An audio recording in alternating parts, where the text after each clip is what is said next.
we have seen these images of looting and vandalism across the country. That is some of the protesting. Jim, as you've been right to point out throughout the morning, a lot of it has also been peaceful. But this is also happening. And for some small business owners, they are watching their livelihoods and their dreams be destroyed. That is exactly what has happened to Ilyas Uso and his wife, Mawirdi Hamid. Just in September, they opened Seward Pharmacy on Lake Street in Minneapolis. Wednesday night, looters smashed windows, set fires, even stole medications. Yet they do plan to rebuild. Ilyas and Mawirdi join us now. Listen, thanks to both of you. We've been watching this happen to so many small business people around the country, and our heart goes out to you because we know you put your life, your effort, your money into this. I wonder now, as this happens, what do you want to see on the streets of Minneapolis to allow you to reopen? Well, we were expecting at least this to kind of go down a little bit.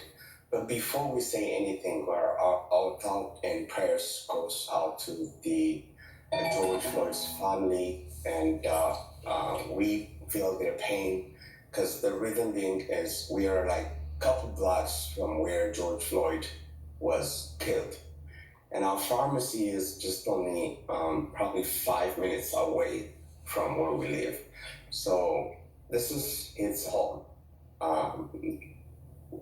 It's just sad to hear that and to see this kind of distraction happen, but it will not bring George Floyd again. We can rebuild our pharmacy, we can build business, but it won't bring his life back. And we're very saddened for this to happen.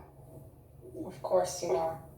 I was struck over the weekend by something that the governor said about really the tale of two cities that exists in Minnesota. Listen to this. We don't just rank near the top on educational attainment. We rank near the top on personal incomes, on home ownership, on life expectancies. All of those statistics are true if you're white. If you're not, we rank near the bottom. And what this week is showing all of us is those two things can't operate at the same place. You cannot continue to say you're a great place to live if your neighbor, because of the color of their skin, doesn't have that same opportunity. Mawirdi, do you think he's right? As a black person living in the state we both call home, and what do they need to do about it? Yes, and as you can see here in Minneapolis and Minnesota, it's a great state. We feel it. That's why we're here. We choose to live in Minnesota rather than anywhere else in the U.S. because it's one of the greatest places that provides the opportunity for a business person like my husband to thrive, and for immigrant communities to come here and raise their family. But even looking at the neighborhood that we live in right now, Powderhorn, it's historically been a black neighborhood, but it is one of the neighborhoods that is getting gentrified, and we see communities every day getting displaced because they afford their rent or their mortgage. Yeah. So the injustice happen, and we wish that, and we hope and pray that there is going to be some solution to our suffering. Yeah.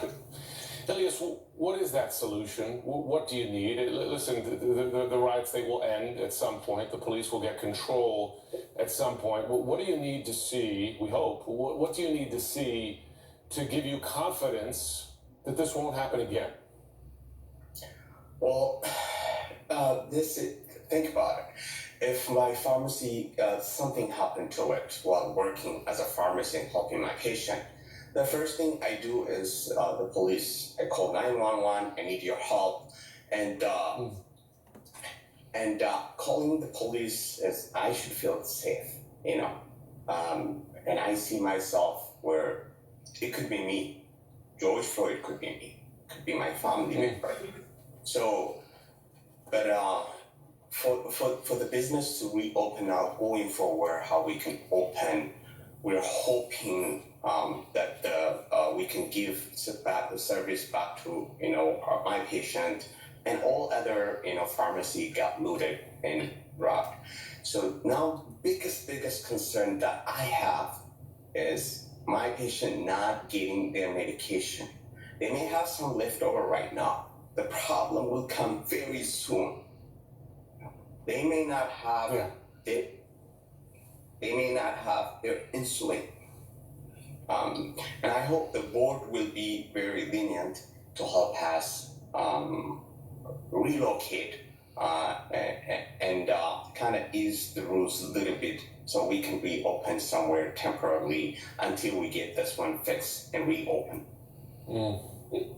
Thank you both so much for being here. Yeah. And we are wishing you luck in rebuilding the business that you built there in Minnesota. Let's hope. Let's hope. Thank you. We'll be right back. Thank you. Coronavirus.